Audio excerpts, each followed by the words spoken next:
Two friends meet up to drink some beers and talk about past times. Not yesterday, but long ago, it's scandals, wars and crimes. From Stalin's reign to Prohibition, Tudors, Pompey, Bush and NASA's mission, Edison's bulk, Genghis Khan's rise to victory. Forget your old teacher, it's time for Pint-Sized History. Hello there, and welcome to the Pint-Sized History podcast. I'm Zach. And I'm Joe. And this is the podcast where we talk about all the landmark events in history that have shaped the world we live in today. And we do so over a refreshing alcoholic beverage. Crate beverages. That's right. We're sponsored by Crate. Woo woo woo. We are again sponsored by Crate Brewery, which is a lovely brewery in Hackney. They've got a great pub. Go check it out. They do delicious beers. I'm currently drinking the IPA. Me which too. is a 6%, and it's really 6%? Nice. Yeah. Wait, you're joking? No, it is.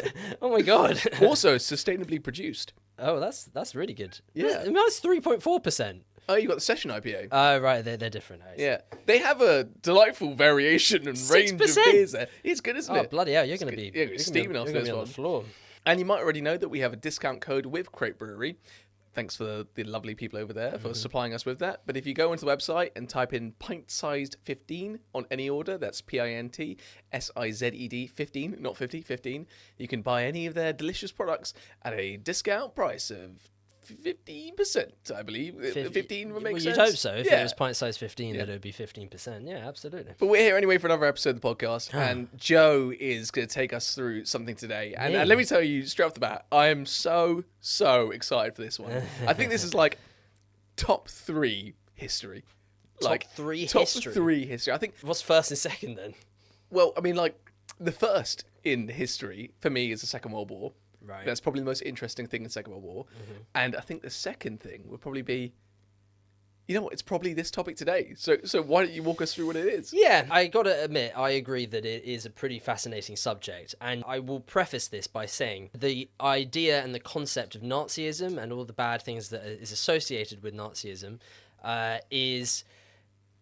You know, it can be a touchy subject for certain people, and understandably so. You know, it's, for who, Joe?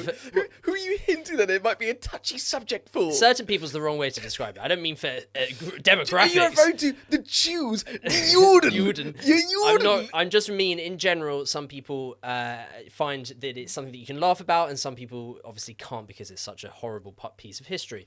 It is fascinating, and from our perspective, over the years of joking about history, we love to make fun of the Nazis. It's a fun subject. They're hilarious. They are hilarious. Sometimes they're idiots. Sometimes they're silly. Sometimes they're stupid. And it's fun to make humour of evil and the concept of evil. I mean, how else do like humans tend to deal with like really difficult things, and like people laugh through grief and like you joke through stress, and it's like like Schadenfreude, going back to the fact that Joe hasn't said, but we're talking about the rise of the Nazis this episode. Yeah, we're talking about Nazism, if you hadn't realised. And Schadenfreude is a German word, so even more well-placed for us to be joking about Nazism today. Yeah, the point I'm making is purely that if you feel like listening to this that we're making light of the subject matter, then make no mistake, we understand the consequences and the grimness and the totalitarianism of it.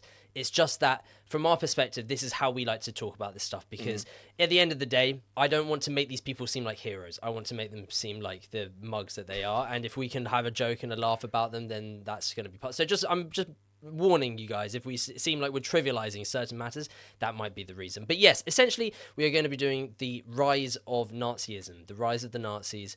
It's actually a huge subject, and when I finished researching this, I kind of felt like, I'm kind of upset that we're not doing this as a 3-parter rather than the 2-parter, because you could really do it as 3. Yeah, you could do it as a 5-parter. Yes, of course. And many subjects you could. I was able to get to pretty much them in power, and I thought, you know what, we don't have the time really in a 2-parter to be able to talk about the stuff that goes on, how they make Germany into the state it is and how World War II begins. I've not got any of that, basically. Fair enough. Instead, we're going to be talking about how Nazism and fascism in Germany began, essentially, and the conditions that got it there. It's also a good time to reflect on the rise of fascism in Germany, because right now the world is undergoing that exact thing right now. Yeah, especially in Europe and in lots of Western cultures, including America, of course, as well. There is a clear rise in right-wing fascism that is quite scary. And I think it's really noteworthy how many times, and even in this story that we're talking Correlations about, with the rise of the you can Nazis. correlate it. You can be like, oh man, that is actually so Yeah. similar to things that we see in present day all the time at the moment. So that's another really good reason to talk about a subject like this. I don't think what countries are going through rise of fascism. You got France. Here, I mean, Brexit was nationalist, and I would say reform are right on the cusp of Labour right now. So the ADF rising up in Germany with Elon Musk's help. You've got like Orban in Hungary getting increasingly more right wing. Meloni in Italy. Yeah, Meloni is a really interesting one because she really takes a lot of the fascist tropes that Mussolini invented and then became so unpopular in Italy after Mussolini got out of power because everyone was like, damn, that sucked. That was really shit. And she, with her political party, the Fratelli d'Italia, which is just Brotherhood of Italy, exactly, have really shoehorned a bunch of those same tropes in, and it's it's sad to see. See. Which doesn't have that. For those of you who don't know that reference, if you type in to Google Mussolini, the Mussolini's party's HQ in Rome, and there is a building with Mussolini's face on it with CCCC, yes, plastered all over it. It seems like something from a TV show or something completely ridiculous, and like you would never actually expect that's reality. But literally, go on Google, search up the photo of the Mussolini headquarters, and you'll just see this like bizarre image, and that was actually what it was like. So yeah, not that far with Meloni just yet, but there are certain troubling signs. So the Nazis are probably the most famous political party ever. I'm not sure if you can name one that's more famous. Labour. Okay. The Republicans. No, you're right. They are the most famous. So I don't feel like I particularly need to explain what it is for anyone that's tuning into this for the first time. You probably know what the Nazis are. So I'm not going to get too deep into it. We are going to talk about how they came to be and how it happened, because it's kind of fucking bizarre. Yeah. You can't describe the Nazis without first explaining the political climate after World War One. Yeah. So you have World War One. And it is this pure stalemate for years on the Western Front. And then all of a sudden, and I'm talking about this from a German perspective, all of a sudden, it all just collapses. You are literally in this, literal stalemate, but, trenches against each other that just won't move. And it just gets the impression that it's going to be like this for quite a while. And then all of a sudden, it all just goes. And the war ends. Yes, and what's even more alarming about it from a German perspective is that they would have heard the news about what's happened in Russia, which the Russian Revolution also happened during World War One. And if you're not aware, during World War One, Germany is fighting two fronts: the Western Front against France and England, and the Eastern Front against the Russians. The Russians capitulate because they're having their own crazy revolution. October Revolution. With Lenin and Marxism and all that fucking jazz. So, all of a sudden, the Germans don't need to fight on one side. Great. So you'd assume, if you were German, from that perspective, that actually we're doing quite well. And, oh no, the Americans have got involved. Whatever. We can deal with England and France. At the very worst, it will be a stalemate. And then, all of a sudden, it all collapses and Germany loses the war incredibly quickly. I think it's important to preface that, in actuality, Germany was losing the war badly. It wasn't... It was a stalemate because it's trench warfare, so it's hard to take positions. But like the German people were being blockaded by the English. Like German national morale was incredibly low. The casualties, they had like 7 million casualties on the Western in total during the First World War, which is an insane amount of casualties. Like it's not sustainable. And they just launched a horrible offensive in 1918, which has completely failed. Yeah, so all of that is true. What I'm more saying is that from a German soldier or just civilian's point of view, not all of that is going to be either common knowledge or talked about, because in propaganda you don't want your side to lose morale. Yeah. So from their perspective, we're losing. Come join. Exactly. That perspective is not what the average German has. And the point that the reason I'm talking from their perspective is that when this big capitulation happens, there is a small but growing sentiment that the Germans maybe not necessarily have lost the war naturally, but rather have been stabbed in the back. And this could be from many different sources, right? This could be from the left-wing, weak politicians that are currently in control of the government that are not doing well enough in this war effort. This could be from the communist disruptors that are starting to invade the society at a base level in the streets and whatever. And it could also be the corrupt Jewish bankers that are, in control of the money, in control of the finance, and they're worried that they are the ones that are actually ruining this for the, hard-working German people.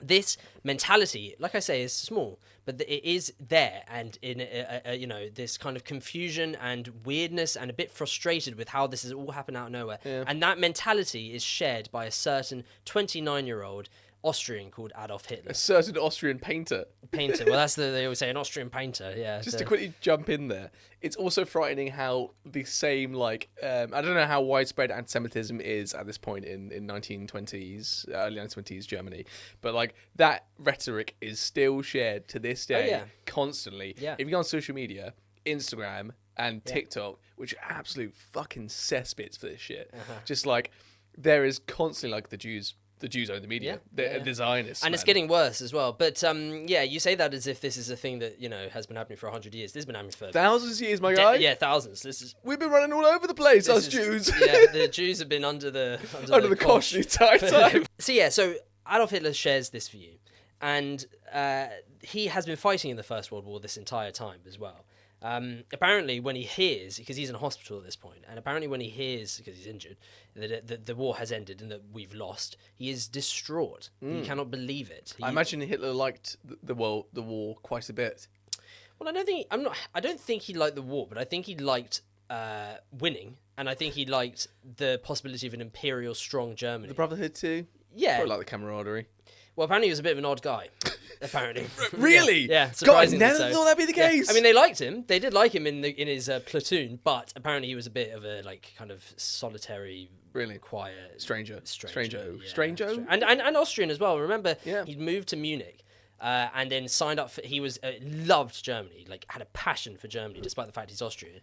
And when the war broke out, he got hyped. He signed up immediately in Munich, and there was apparently an error, which meant that he got signed up to the German army rather than being sent back to the Austro-Hungarian army, which is the normal way that it should have gone when he signed up. So he had been fighting in the German army alongside Germans, and he was absolutely pissed off. He has this immense love for Germany. And he blamed it primarily on one thing, which is the Jews. Yeah, it is the Jews. I kind of mean like one event happens that he's really upset about, and that is the Treaty of Versailles. Yeah, that thing. He's pissed off. Yeah, natürlich. He's pissed off about the good old Treaty of Versailles, which maybe you might have heard of, and if you haven't, then let me tell you, that greatest is treaty easily of all time. On Watch Mojo's top 10 shittest treaties ever. That's got to be number one, man. And I'm going to try to explain to you just why it was total garbage and just such a useless thing to do. And not useless, but actually like way worse. Damaging. It screwed everything up for the future. And what I find frustrating is that like it's not a treaty where like all of them thought this is a good idea. There was like, some people going, should we be beating Germany up this bad with this treaty?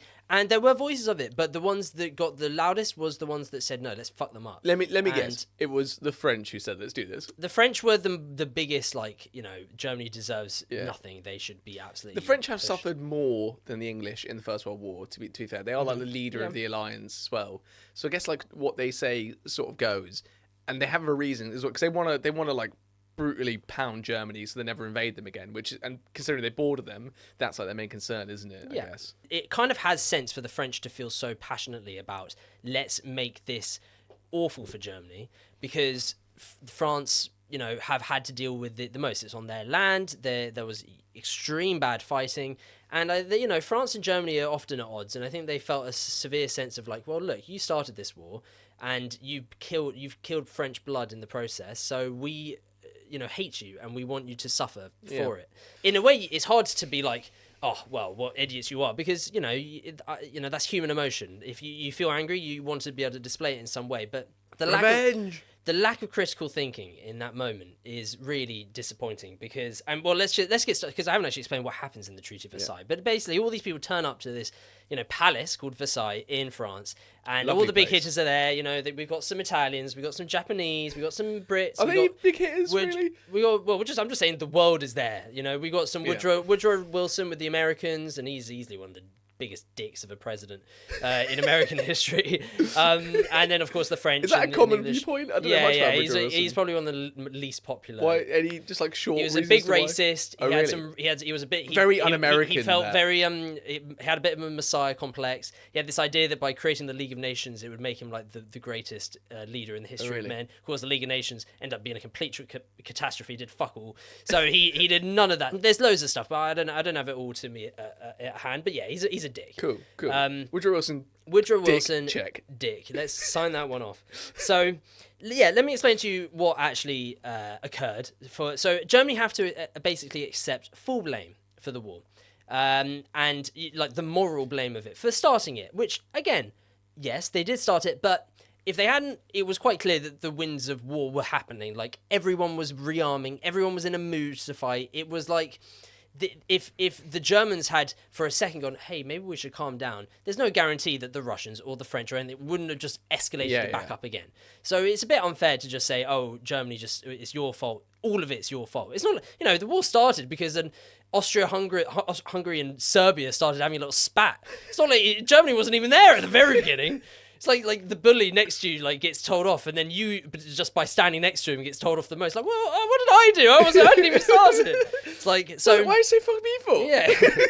So for starting the war, Germany have to pay the equivalent, and I did this in modern British pounds. They have to pay the equivalent of £657 billion. Oh. After a world war where your economy is already crippled, would completely bankrupt you. Alongside that, the country loses territory. 13% of European German territory goes to its neighbours, and they lose 1/10 of their entire population. Ooh. Would you like to have a guess at which European countries take back land from Germany, or just take it for the first time from Germany through the Treaty of Versailles? Sure. And I reckon I will get all of these countries right. There are 6 European countries that gain land. I'm going to absolutely smash this one. Okay. Czechoslovakia, yep. Poland, Yep. France, Yep. Belgium, Yes. Holland. No. Okay. Lithuania. Nice, yep. Lithuania, that was the one I wasn't sure if you were going to get. And Austria. Not Austria. Austria were none of the Axis came any. One more. Luxembourg? Not Luxembourg. Luxembourg is an interesting one because apparently it was controlled by Germany, but it ended up being like this weird place that was under the order of the League of Nations. I don't really understand it. Switzerland then? Not Switzerland. Denmark. Right, cool. You did well. I'd say you got 5 there. Denmark took you too long, considering, I should have gone for the bordered countries the borders. Okay, so apart from the European stuff, they lost virtually all of their overseas empire. So, all that, mainly stuff in Asia, like colonies in Asia, that's all gone.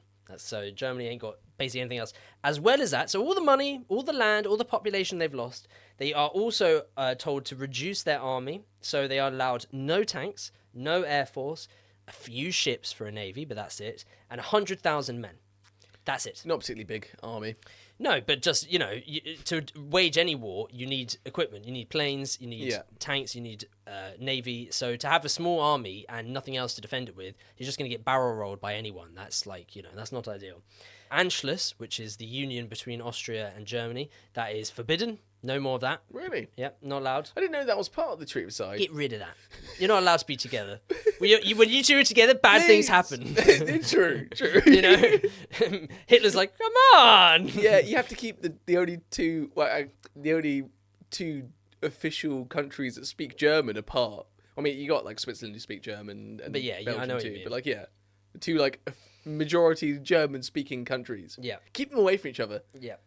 One on one side of the classroom, the other the naughty boys in the corners. That's where we'll put them. Yeah, it's essentially that. It's like you two can't play together. When you play together, bad shit happens. And so you beat up little France. You can see, but we're kind of making a joke of it. But you literally just from that, you can kind of get this idea that Germany are being treated like children. in a way. Yeah. They're basically saying, no, you're not allowed to do that anymore, because if you do that, that just means bad things. And I'm just saying, from a German person's point of view, you see all these things, and just on a moral, they are a very proud people, the Germans, especially during this time period, very, very patriotic. And for them Friendly to see too. this, they feel like not only is the world caving in around them, but everyone's laughing at them. It's like, you know, you're not allowed to be friends with that other kid, because if you do it, then you're going to be bad and you're going to do bad. It's like, do you know what I mean? Like, you can see that it feels a little bit demeaning. Yeah, you know what the problem is? The people laughing at them are French, so it's gonna be like, That laugh.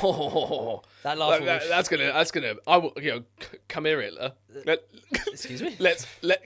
Come here, Hitler. Come here, Hitler. Come here. I'll vote for you to get that French guy over there to stop going. Yeah, that's true. French Hitler in charge. Yeah. And then you get the British like ha ha ha ha ha. Oh my god. You got a cacophony of laughs at you in horrible accents. You're going to be damn enraged. The final thing about this treaty, the big thing that Germany has to deal with, is that the Rhineland, which is basically the big piece of land that's connecting France and Germany, or the main piece of land connecting France and Germany, is demilitarized. So Germans aren't allowed to put any troops in that land. Which, again, it's the kind of thing where it's like, well, in theory, the war's over, so why would you need troops there? But it also just kind of, it's like France are like, let's get them to have no defenses, so that if we want, we can just go in, and like they can't do shit. It's like, let's just do that for shits and giggles. And that is also, I think, like I think the Rhineland for Germany has always been like its industrial heartland. Oh, don't worry, we're going to get to that later on. That's how exciting is this? The Rhineland features later on in the pod. So this is top 2 history. Top 2 history. Easy. Top 2 history ever. Look at me getting all autistically interested in where the industrial heartlands are in the country. That is all of the main points of the Treaty of Versailles put together in one big bundle. And when you listen to it all in one go, you kind of go, well, how the hell was Germany supposed to get out of that? Like, how are they ever supposed to recover without just being swallowed up by another nation that takes them for easy pickings? I mean, that is like, you as a nation, you are not only stripped to nothing, but you are stripped to nothing with everyone else blaming you morally. Imagine you're a German that somehow has the wealth to go travel to another country. Everyone's laughing at you. Everyone's treating you like, that French laugh. They're going like, man, they really fucked you, huh? You got nothing now, huh? Like, what's the price of bread? It's like, this is the... That laugh. That was grating. This, exactly. And so you can imagine why immediately there must be resentment. Just a little. Maybe just a little, but it's there. Yeah. Do you reckon there's any guilt at all, or like just pure resentment? That's a good question. Yes, of course there's going to be guilt, but there's going to be guilt on every side. And I think that from World War I is not like World War II, where it's quite easy to be able to tell who are the goodies and the baddies. World War I is way more muddled and way more, it was just a sign of the times and these militaries getting ready to fight each other, and a really, really sad loss of life. But in reality, the Germans were no different from the Brits or the French. And when we had our Christmas truce where we went out on no man's land and played footy with them, they definitely beat us too. We don't. They probably did. We don't look back at that and go, God, those Nazi scum. Of course not, because this is a different Germany. Yeah. This is a Germany that was just another army fighting a war that shouldn't have happened in the first place. And they were just young men that were fighting for their country, similar to the Brits and similar to the French. It's why All Quiet on the Western Front has very quickly become my favourite film of all time now. It used to be... How many times have you seen it? It only came out like 3 a year times?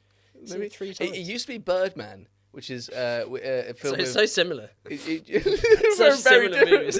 Have you seen Birdman? Yeah. It's a great film. Michael Keaton. Yeah, and Edward Norton, who's maybe my favourite actor. Yeah, he's back to All Quiet on the Western Front, it just really makes it clear that there were no winners, there were no goodies, no baddies in World War I, and that war's hell. The real problem is war. Yeah. Back to Hitler, who has heard and seen this treaty, and he's come back to Germany. And he just feels like he's got no place in society. Essentially, he's not an educated man. His painting sucks. He's got no job anywhere. So he struggles to find anything to do. Is his painting good?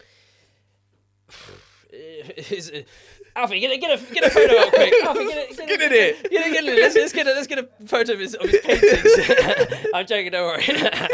Alfie's I can hear him laughing. Alfie, I can hear him laughing. Alfie's our producer on the other side, and we're like telling him, like, "Come on, let's find some of Hitler's paintings. Let's rate him out of 10." Through the soundproofing, we hear him giggling away. He's just giggling away. So you can tell that it's basically like he is like a lot of Germans, especially young Germans, remember he's around our age. You know, he's come back from the war. He's 29. He's turning 30, and he doesn't feel he has a place. And he's very frustrated with how society is. He gets a job in the German army, essentially as a spy, not like a cool spy, but just someone that goes and Not like listens. 007. Not like that at all. Hitler. But more Adolf Hitler. License to exterminate.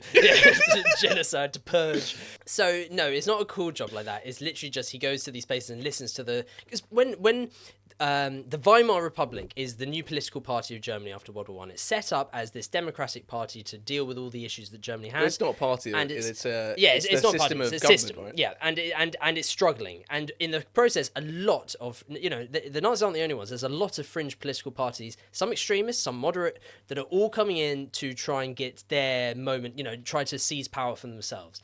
And Hitler, his job is all of a sudden is to spy. And by spy, literally just go to where they're talking and just take down notes silently and come back to the army, to this guy and show what they're talking about. So for Hitler, he goes to these town halls, essentially beer halls are fascinating places in Munich and Bavaria. Yeah, I've been to some. I'm Bavaria. jealous. Well, I'd love been to some to. in Austria. I'd love to go to some of these southern German beer halls. They seem such like camaraderie places where everyone's like having a laugh and having these big steins. And apparently they were where political discussion would happen in Germany. Too right, like the pub. Yeah, well, yeah, they are essentially the pubs of Germany. And so what would happen is all these fringe political parties would go in there and literally, even if they're just a group of like 3-4 people, they would just sit and talk about the current political state of the country. And it's and you know, over a few refreshing brewskis. So who are we to judge them? You know what I mean? It literally was the earliest iterations of the Pint-Sized Pint-Sized history, podcast. yeah. Maybe we were German. Pint-Sized politics, though. We were German in a past life. So yeah, certainly. So Hitler would go to these beer halls, and you know, he'd order a beer at the bar, and then he'd sit down with his thing, and he'd listen. One evening in September 1919, Hitler attends a tiny group meeting in a Munich beer hall to take notes once again, as he's been doing. This group are called the German Workers' Party. He loves it. He joins in. They are taken aback by how passionate and invested this man is in their anti-Semitic, anti-communist cause. They're like, who's this guy? He's got like a notepad and he's got beer. He's writing. I thought he can write. Yeah, he can write. That's great. as one step ahead of us. So that evening, they invite him to join the group. He is given the job of chief of propaganda. Ooh. Soon enough, Hitler has created a manifesto, renamed the party, and given it a striking new emblem. The National Socialist German Workers' Party. Oh, it rolls off the tip of the tongue. It really does. What a lovely name. And yeah, and NSGWP is not a particularly interesting name. So what they do is... NSDAP. Yeah, German Deutschland. Yeah, so yeah, you're absolutely right though. And obviously, you're right. It doesn't sound that great. So in reality, all they do is they shorten National and Socialist. So Nazi. So Nazi. The Nazi Party. Within 2 years, Hitler is the new leader of the party, and he's finding himself quite natural at these beer hall speeches. You know, he's loud. He's drinking. Well, you imagine so. I don't think he was necessarily a huge drinker, but he was. Yeah, he was definitely drinking. Do you think he'd be good fun over a pint, Hitler? That is not a question I'm answering, man. Do you think if you sat down and had a pint, you think like, oh, it's the crazy guy from the pub? Goering, I do, yeah. Goering be a fucking laugh. Goering oh my seems God, like he'd be such a good time. Yeah, Goering, for all his faults, he does seem quite like hilarious. All these people will have tremendous faults, but like, let's look past that and think about the How funny sheer banter that you can have with Goering. Goering, I think so, but the rest of them, no. I don't think they're particularly interesting. Yeah, I remember during the war, he was quite a quiet, weird, strange individual. I don't think he's necessarily... I think he'd just be quite passionate and quite driven, and you'd be like, wow, this guy really cares about this stuff. But I don't think you'd be able to have banter with Hitler in the same way that you could have banter with some, Farage. Sorry, Nigel. You think you could have banter with Farage? Yeah. More so than Hitler. I think Farage has got more banter in the tank news. than... Pint-Sized history. Think they can have banter at the pub with Farage. Backs Nige. So yeah, Hitler's finding himself quite natural at all these speeches. He is loud, he's quiet, he's expressive, and he's persuasive. He's also learning a key part of populism, which is give the listeners what they want to hear. You know, if they're hopeful, inspire them. If they're sad, show them who's to blame for their sadness. And if they're angry, then give them a vessel for that anger. He's learning very quickly the power of being able to orate at a really driven level, if you're able to say things and truly mean them with conviction, you can convince people very, very easily as long as your speech is good. And Hitler, these are the earliest indications that Hitler realizing he is actually quite, because he's a very quiet guy. Up to this point, it seems like Hitler is a bit of a recluse, and all of a sudden he's screaming in these big halls, and everyone's listening to him, going, "Oh, damn, that's it. He's got a lot to say, doesn't he? He does." So in 1922, Hitler meets Hermann Goering, who is a war hero and a flamboyant pilot. In fact, funnily enough, he is the last commander of the famous Flying Circus Squadron. Do you know who the Flying Circus were? I presume it's not a flying circus. No, it's a fighter squadron. Fighter pilots in the First World War. It's the legendary Red Baron. He's probably one of the most famous fighter plane aces in the world ever. Was the captain of that squadron before he was shot down. And at the end of World War One, Goering was the last captain of that. So he is, a fairly big man in the Air Force. Household name, maybe. Not a house. I don't think he's a household name. Like aces back then would have been household names? The Red Baron was, but I don't think Goering would have been. So, like Hitler, Goering had really struggled to find his place in Germany after the war had ended. He was a right-winger, and he was dismayed at how far the country had fallen in his eyes. He struggled to find jobs. Apparently, he worked as a stunt pilot, like performing aerobatics, for entertainment.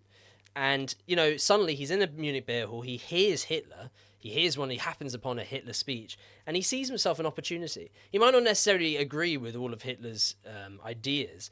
For a lot of them are quite extreme, even for this period. But he more sees it as an opportunity for him to gain his status back. It's like he was this big shot in the Air Force, and now that the war's ended, he's nothing, or he feels he's nothing. And there's a chance for him to gain that reputation back, I guess. So that was the thing for Goering. It was an opportunity. Around this time, Hitler creates the SA. Now, the SA are basically the precursor to the SS, which are the very famous, awful divisions, paramilitary group, basically, that Hitler commanded. The SA, they were a paramilitary group purely for the Nazis, ready to defend their political leaders, disrupt rival parties, and genuinely just cause chaos in general. Like, just be a nuisance. They were, honestly, just thugs. Yeah. That's kind of how they worked, how they were managed, how they dealt with things. Millwall, sure. They were nicknamed the Brown Shirts. Because they were inspired by Mussolini, who at this time was a few years ahead in the making of fascism in Italy compared to Nazi Germany. And he had the famous Black Shirts, which were, essentially the exact same thing. His paramilitary group that would beat up people, beat up his rivals, protect Mussolini himself, and just let this chaos reign that Mussolini could climb while they were doing it. The Brown Shirts were Hitler's version, and they were not particularly, they were an ill-disciplined mob, essentially. And this is interesting because you could so see this type of thing happening today. A lot of them, or the majority of them, were disadvantaged, unemployed young men who had grown so despondent with the state of the country. They were basically given an excuse to drink beer and go beat people up that they didn't like, and they were getting paid for it. Really? Yeah, well, this is Who this is is their job. this? Well, the Nazis. They get donations. I'm sure they're not getting paid much for it. But the point being, the number one best thing about being able to drink and beat people up is that there's a cause to it. It's not like they're being told you're thugs, you're idiots. Hitler describes them as this perfect thing that is able to help this true Nazi cause getting to where it should be, which is the very top. And it's so, if you're a disadvantaged young man that feel like you have no place in the world, and suddenly you're being told, oh, well, look, you can go fuck some people up, and not only will we give you beer and you can drink it and have fun, but you will be doing it for the right reasons. It's like, well, that gives you a purpose, even if really that purpose is wrong. Them up now. Yeah, I was just going to slap them a little bit. Yeah, but now it's like, I'm going to beat the shit out of them. I'm going to kick him. Yeah. Boot him. Goering is made the commander of the Brown Shirts at one point, and he quickly whips them into shape, as what Hitler said. So Goering already proving his worth in this very early days Nazi party, which is also growing very quickly now. Only a few thousand members when Hitler joined in 1919. Now there's tens of thousands, and they have offices not just in Munich, but in many cities around Germany. At this point, a Munich university student studying agriculture joins the Nazi party in 1923. Heinrich Himmler. He's an avid stamp collector. Of course he fucking is. Have you seen the state of him? Look at his face. He looks like Google Heinrich Himmler. He looks exactly like someone who would be a massive stamp collector. And I don't know if there are any stamp collectors watching this. That's so rude. I don't want to insult you. Have you just compared stamp collectors as Heinrich Himmler? To Heinrich Himmler, one of the worst Nazis. That's exactly what I've done, and I don't take it back. Oh my god. He is probably the most evil of all the Nazis. He's out there. Yeah. Top 3 worst Nazis. He's there. Top 2 histories, top 3 most evil. Top 3 most evil Nazis. Heinrich is right up there, along with Adolf. And then you could probably throw in a Goebbels, or who was the architect? Eichmann. Eichmann, thank you. Yes. Eichmann, who basically orchestrated Hess as well. Yeah, orchestrated the Holocaust. Yeah. By this point in Germany, the Treaty of Versailles' idiotic conditions are really starting to take shape. There is a severe amount of debt, and honestly, the poor policy decisions that the new Weimar Republic are making are not helping. Hyperinflation has arrived in Germany. Apparently, in 1 year, the price of bread has increased from 160 marks to 200 billion marks. Oh. So if you're finding that difficult to comprehend, because you should, because how do you comprehend that number? It's like a Freddo being like $2,000. So more. It's 160 marks. 200 billion marks is 2 with 11 zeros after it. So, doing some very extremely quick maths, if a Freddo is like 30p or whatever, that's kind of like, I don't know, 30 million pounds for a Freddo or some shit. It's like, or like 3 million. It's like inflation's so baffling. Yeah, it's so ridiculous that like you can't really comprehend. And Germans couldn't, because you would literally take a wheelbarrow full of cash and it still wouldn't be enough to buy a newspaper. That's how bad it was. Literally, think of how big a wheelbarrow is. Shove it full of cash. Still can't buy a wheelbarrow. But you got the wheelbarrow. It's by the wheelbarrow. I don't need 2 wheelbarrows. On top of this, France and Belgium are frustrated because Germany's not paying off their huge debt because they're completely bankrupt. So what do? They occupy the Ruhr, this Rhineland area, which is the industrial heartland. Sorry, you said the Ruhr. The Ruhr. Yeah, the Ruhr. The Ruhr. I think the way you said it was The Ruhr. Yeah, this is proper industrial heartland. This is like, one of the only things Germany has left. It's lost 1/10 of its population already, and this is the area where they get most things made, and most, exports are done through this. This is a huge part of their economic society. And suddenly France and Belgium just go, well, look, you can't pay this ridiculous debt that we should never have given you off. We knew you were never going to be able to pay it, because who's going to be able to pay off, that much money in that quicker time? So now we're just going to take some more of your land, the land that we demilitarized from you. So now we can just take it without you doing anything about it.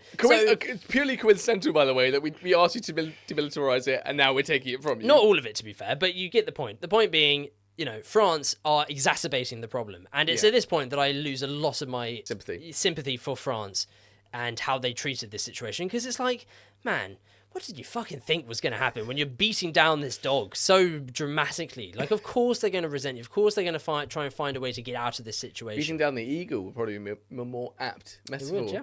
So yeah, you can see why this growing resentment is so powerful. As the working class in Germany at this point cannot pay to they cannot buy enough food to feed their family. And the middle class have these investments and pensions that they've been building, and it's just gone. This is basically in the space of 1 year in 1922 going into 1923, and it is it's not just that this is all happening. The economic position is so dire, but it's also France, which is a big rival of Germany and the nation they were fighting for so long, that's taking advantage of it. Yeah.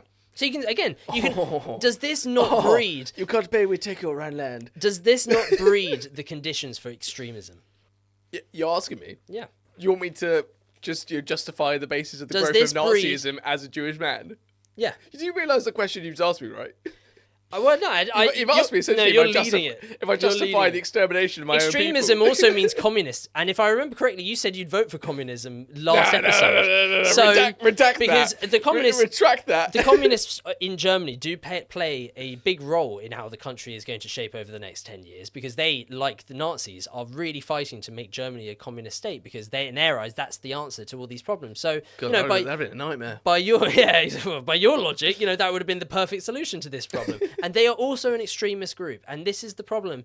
And it's you know, when you look at the rise of fascism across Europe and many other places in the world today, it's easy to be like, ugh, stick your nose up at it. But you have to understand that the underlying conditions is only going to make this stuff happen. If people feel aggrieved, if people feel that they don't have a route out from the poverty that they're in or the situation they're in general, then of course they're going to look to more extreme examples. And it's extremely frustrating as two moderates in you and me to see this, because we know that a lot of the time these are not the answers that you are looking for. But in reality, when it happens, it's hard to be like, well, you guys shouldn't have done this. It's like, well, they didn't feel like they had a choice. They naturally went to an extremist view because to them there is no other option.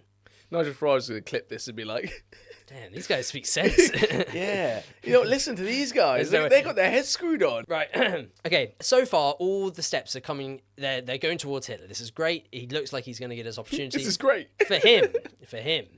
However, he's about to make a huge blunder. What's the blunder? The Munich beer putsch. Yes, he blows his load early doors. He gets too Is that what excited. you've written down? Yes, exactly what I've written down. He gets too excited. He's loving the moment too much. He's getting a bit too much of that Messiah complex. He thinks he's the man. He's going to change everything. I mean, to be fair, this is, 3 years since he's joined the party. All he's heard. It's 1922, 1923 when all this bad stuff is happening. So it's that kind of period of 2 years. And from his perspective, he's been around in this party for a few years, and everyone's telling him, "Man, you know what you're doing, man. Yeah. You're such a good speaker. Moustache you looks could really fantastic on that you." moustache looks extra cool. I think you're on something. So he's your weird naturally sort of monologues about Jewish people. They're starting to hit home. He's gaining an ego from this, and I think he gets he's not that old. He's in his early 30s at this point, and I think he's got a bit of a rush to the head. He's like, okay, let's really cook. He's inspired. He's inspired by his fascist hero, Benny boy Mussolini. Benito Mussolini has succeeded in founding this fringe Italian political party, growing it into essentially a force that will eventually take over the Italian government. But it's a long time coming. He starts these ideas in 1914, around the time that the war's beginning, World War One. So he's ahead of Hitler in this like graph of getting to the top. Something that Hitler does and Mussolini both do is they both buy out a newspaper and use it for their own gain. So he actually remakes the party twice, Mussolini. The latest version, Il Partito Nazionale Fascista. Do you want to have a guess what that means? The National Party of Fascism. The National Fascist Party, Okay. Absolutely. And they take over the Kingdom of Italy. And the way that they do that is the way Mussolini does it is he gets, I think it's 30,000 black shirts, all his like paramilitary groups, big supporters, and he marches on the capital, Rome. And the useless King Victor Emmanuel III. Great name, by the way. It is, but he's a fucking idiot. He just he could have just stopped it right there. And he goes, oh, man, maybe just let them in, it's fine. And then he eventually just makes him the Prime Minister of Italy. So from Hitler's perspective, he's seen a very similar trajectory from an ex-army man. Mussolini also served in World War One. They both hate leftist ideas, and they both clearly understand the importance of the media and using modern media in their eyes, which isn't social media like it is for us, but instead newspapers and journals and magazines and propaganda. These are all relatively new concepts to be able to portray your propaganda message for the average person, the average citizen, and they're both utilising it in a way that all the other political parties, especially the fringe ones, are struggling to come to grips with. They do not realise this is how you get your message out at a big scale. So Hitler sees it and goes, shit, I want some of that. I want to look at that, actually. It's basically like using TikTok today, right? Yeah. It's like Farage doing little 1 minute pieces of camera, like a little dance or something. Jason Derulo in the background. That's very boomer, say Jason Derulo. But it is that's Olivia boomer. Rodrigo, maybe. Is that still boomer? Sabrina Carpenter? Is that less boomer? Sure, I guess so. It is like using TikTok. Chapel Roan. It is like using TikTok. It is like using social media. It's kind of like how no one expected unconventional methods like talking to right-wing podcasts like Joe Rogan would do anything for Donald Trump. But here we are. They're utilising methods of media that other people think is useless, but actually has more of an undercurrent tone that people will listen to. It has always been a way of getting ahead of your adversaries, and the media is just the vessel that these right-wing groups and fascists have been able to use better than some others. But in the same way, the communists and the left-wing in the Soviet Union were able to do the same thing by pushing their own propaganda. Yeah. So Mussolini marches on Rome and he takes it. Tasty plan. Correct? Hitler loves it. He's like, let's do it. Let's march on this Weimar Republic scum. Let's get rid of the government. So he goes to a Munich beer hall where some of the leaders of the leaders of Munich, like the local governors and stuff, are meeting for a meeting, and he takes it over. Apparently he's got a gun out. He's like, this is where the revolution begins, and he like takes these leaders to a quiet room, and he tries to convince them, look, we are taking over this city and we are taking over this country, but for us to do that, you've got to get on board. So get on board. And he shoves a gun in their face. They kind of and ah, but no, we don't want to. And Hitler realizes, well, I can't kill them because that would like really fuck up my plans. So he waits, and he eventually convinces them, and then Hitler makes the mistake of just being really passive. He goes to another place to check on how they're doing, because all over the city you've got Himmler sorting out SA troops in different parts of the city. So they're rising up. They're rising up, but it's not like everyone's rising up. So they've got to be careful. It's just the SA. Just the SA and the supporters that they have. And so Hitler is trying to kind of corral everyone, and he goes from place to place, comes back to the beer hall, sits there for a while.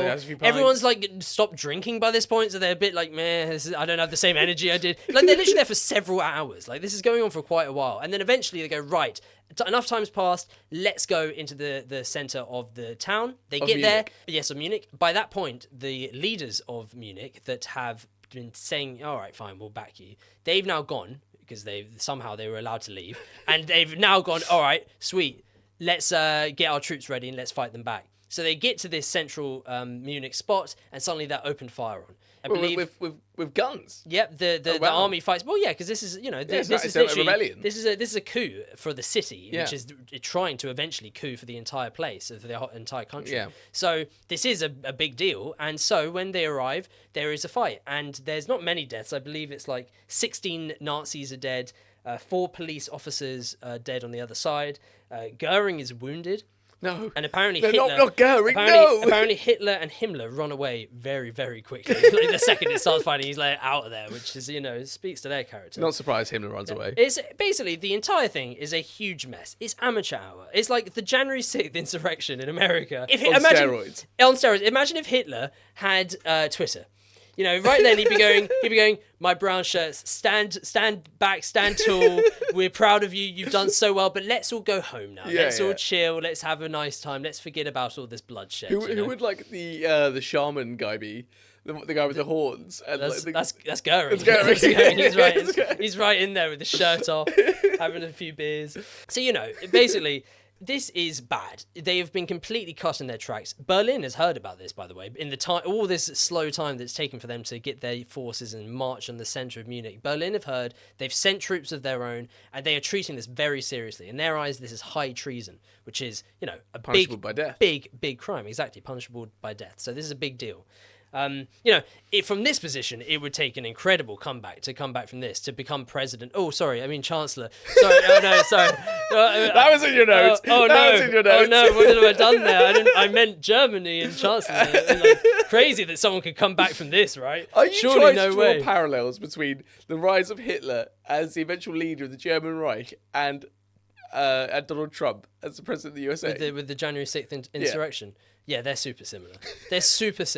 This is essentially Hitler being rousing the crowd when they're not ready and going, look, this is our chance to take back our country. And they go, yeah, and they go out and they go there, and Hitler runs away straight away. And now what are we gonna do? Yeah, and then he's like, shit. Well, now I'm at the mercy of the judges. And similarly to what happens with Trump. The process does not work. Treason in Germany at this time, like you say, is the death penalty, or it often is. So in theory, this could be the end of Nazism forever. It could be the end of Hitler's life. For him, this is a very, very bad moment, and this could have been the end of all of it. He's getting ready to go to prison, but he has learnt a lot. He's learnt that violence is not necessarily the way to get to the very top. He's learnt that by convincing rather than combating, by trying to persuade, by trying to be nice, but use the undertones of what you're doing behind the scenes to really dismantle democracy. Use political levers to get your way rather than overthrowing the government. The Mussolini tactic doesn't work for everyone, and he's starting to learn that. And the most important thing for him is the fact that this is the first time in national newspapers that Hitler is now a name that's being discussed. This is the first time any press is good anywhere. Any press is good press. In Germany, for the first time, people are actually talking about. They know his name. They know what he's doing. He is now part of the national discussion, and it's there that we're going to end part 1 of this 2-parter. Great place to stop. Hitler in chains, in prison, but like, you know, still becoming more well known and pushing around his ideology. And you leave me there? Yeah, we're stopping right now. And luckily for you, you get to listen to what happens next in a few minutes. But for the sad people at home, you're going to have to wait till next week. So I'm sorry about that, but this is a good place to stop. And next time we will be talking about how, from this ridiculous position, Hitler is able to regain his power and regain his influence and eventually become the most powerful man in Germany, and soon enough, almost the most powerful man in the world. So thank you very much for listening, and wait till next week and you'll be able to hear the part 2. Thank you very much. Cheers. Bye-bye.